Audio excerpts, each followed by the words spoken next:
Les longues journées, Caroline connaît ça dans son salon en Lorraine, avec vue sur le centre commercial. Entre deux sacs de courses, les clients confient leur tête à la championne du prix Coupe et Chignon à Nevers, qui rêve maintenant d'un destin mondial. Les plus fidèles le savent. Cette petite blonde de 20 ans est capable de métamorphose. Là, je vais en couper quand même pas mal. Hein.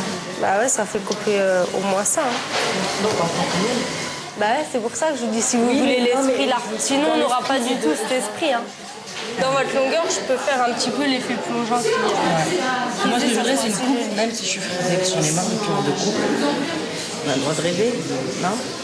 Dans le salon, il n'y a que des filles. Si elles sont priées de rester en retrait derrière le fauteuil, il faut se glisser en coulisses pour faire parler les coiffeuses. Marina et Laetitia papotent sans se forcer en général. Les clientes aiment bien bavarder aussi. Hein. Ah bon? On est obligé de parler. Ça fait partie du boulot, de les faire parler. Exactement, il faut que les clientes se sentent à l'aise. Bon, des fois, des clients qui ne veulent pas parler, les clientes, c'est vrai. D'autres qui préfèrent rester la tête dans leur livre. Donc là, on est malheureuse par contre. C'est souvent eux qui nous racontent leur malheur aussi. leur malheur. On est un peu psychologue en même temps. Ça va très loin. Des fois, ça va un peu trop loin. Un mari qui va voir ailleurs. Il nous raconte. Ça vous aurait tenté de faire de la compétition? Quand on n'a pas un copain qui est coiffeur, c'est un peu compliqué. Votre copain, il est quoi? Là, pour l'instant, il travaille à l'usine. Donc, je le verrai beaucoup moins. Et c'est vous qui le coiffez? Oui. Ah, quand même, hein. On va pas aller chez le coiffeur, hein.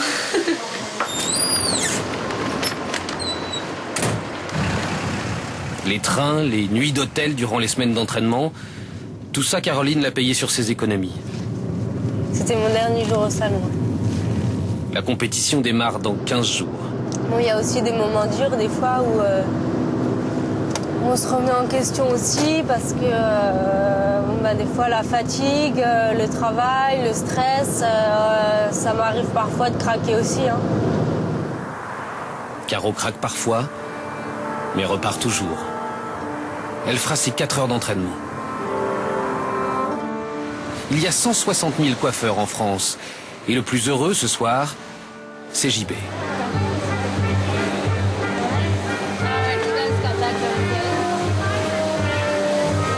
Bon, il n'est pas complètement seul sur le coup. Mais enfin, des femmes superbes défilent sous le sirocco de son séchoir. À 22 ans, il participe au plus grand défilé parisien et Jean-Baptiste est comme au cinéma, devant le film de sa vie. Les gens s'observent, ils sont tous beaux, les robes sont belles, bref, JB jubile. Mais en vrai professionnel, il n'en montre rien. Jusqu'à ce que Sacha, la top des tops, arrive, et n'arrive rien que pour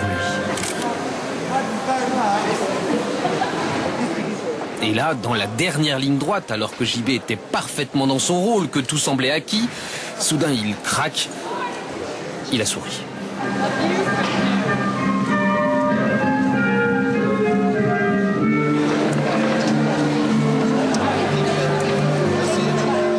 L'homme de l'ombre n'est plus très loin de la lumière maintenant.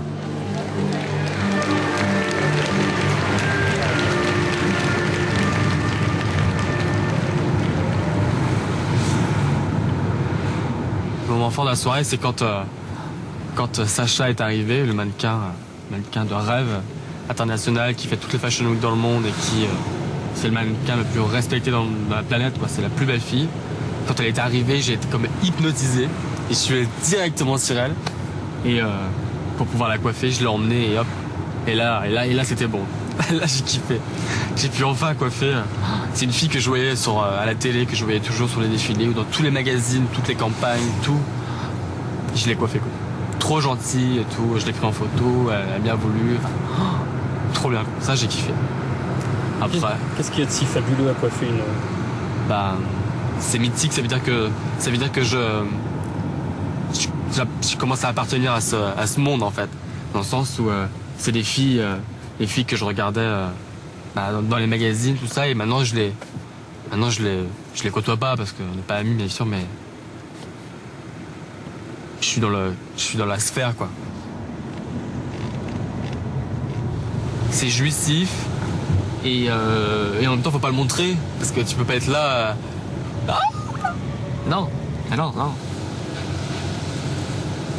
Professionnel jusqu'au bout. Jusqu'au bout. Jusqu'au bout. Et là, je pense à demain, ma journée de 11h qui m'attend. Au salon de coiffure avec mes clientes. Ça va être sympa aussi. Ça va être sympa. Je vais leur raconter mes histoires, elles vont halluciner. On n'a plus le temps de se raconter des histoires. Tous les coiffeurs convergent désormais vers Paris pour un dernier entraînement avant l'épreuve. À peine le temps de flanquer une dernière raclée au chrono. 13 minutes 30. De trouver des fondus de nuque parfaitement nets. Des chignons levés en 18 minutes. Des brushings à la ligne irréprochable.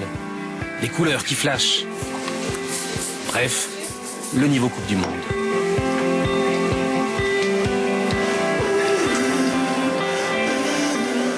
Encore 250 litres de lac et on sera bon.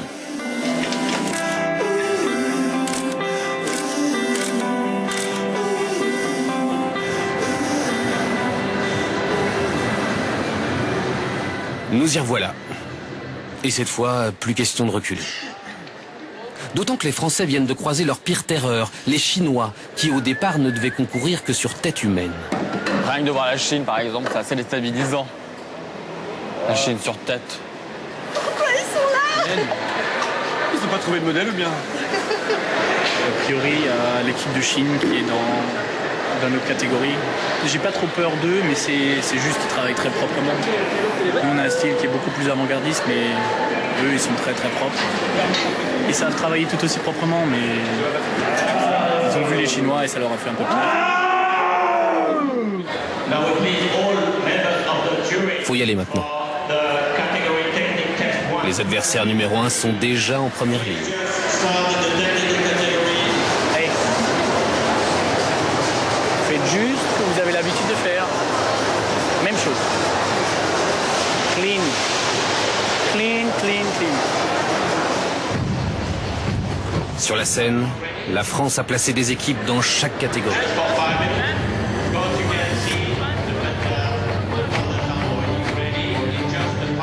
Florent coupera pour la Junior Technicum. Caroline pour la Junior Mode Dame, encouragée par sa marraine qui est dans le métier. Angélique et JB seront dans la team Senior Dame Technique.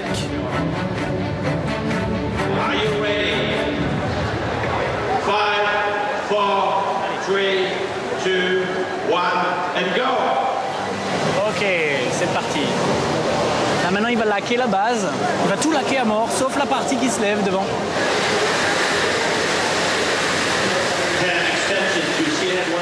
JB a son voisin chinois en ligne de mire, mais ne lui adresse pas un regard. T'es un peu en avance, Jean-Baptiste. Caro fignole en souplesse. 90 seconds left. Et Florent nous sort un fondu de nuque comme à l'entraînement. Cela dit, le japonais a pas l'air mal non plus. 3, 2, 1, and stop.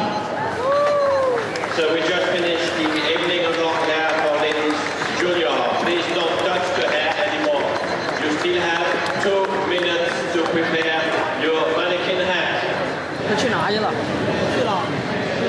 Dans les coulisses après l'épreuve, on a joué les Matahari pour espionner la concurrence. On s'est senti très à l'aise, mais on attend les résultats. Et quelle est l'équipe la plus dangereuse selon vous? Il n'y en a pas. Mais vous vous entraînez combien de temps par jour?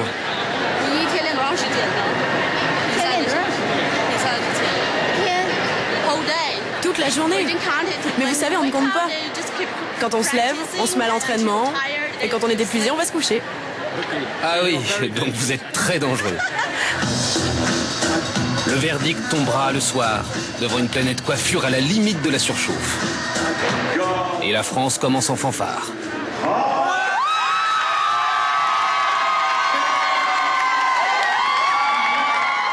Florent et la Junior Technicum obtiennent la Coupe du Monde pour leur catégorie. Félicitations à la France. 28 ans qu'on l'attendait, celle-là. Florent Descordelles. Dans leur foulée, Caro et les juniors mode dames décrochent le bronze. Selman et Tom Lang. Pour les seniors dames techniques, c'est beaucoup plus compliqué en revanche. The bronze medal goes to Rosanna Ernestina. On se fait pénaliser. On se fait pénaliser. S'ils ont survolé la première épreuve, les juges les ont saqués à la deuxième. Et les Chinois se rapprochent dangereusement du titre suprême. Leur dernière chance de Coupe du Monde, c'est que la Chine se contente de la médaille d'argent. La Chine. Allez.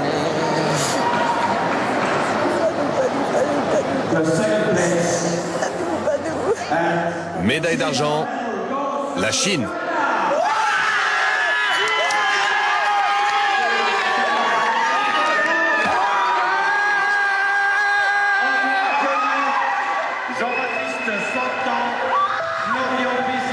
Voilà, c'est fait. 2 ans de travail pour une minute qui vous dure toute la vie.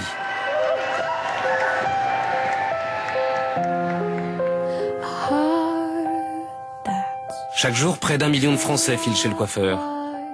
La prochaine fois que c'est votre tour, si vous voyez une vieille coupe posée sur une étagère, dans l'oubli de la boutique, demandez à votre coiffeur de vous raconter l'histoire. Une passion, ça peut prendre la poussière, mais ça ne vous lâche jamais.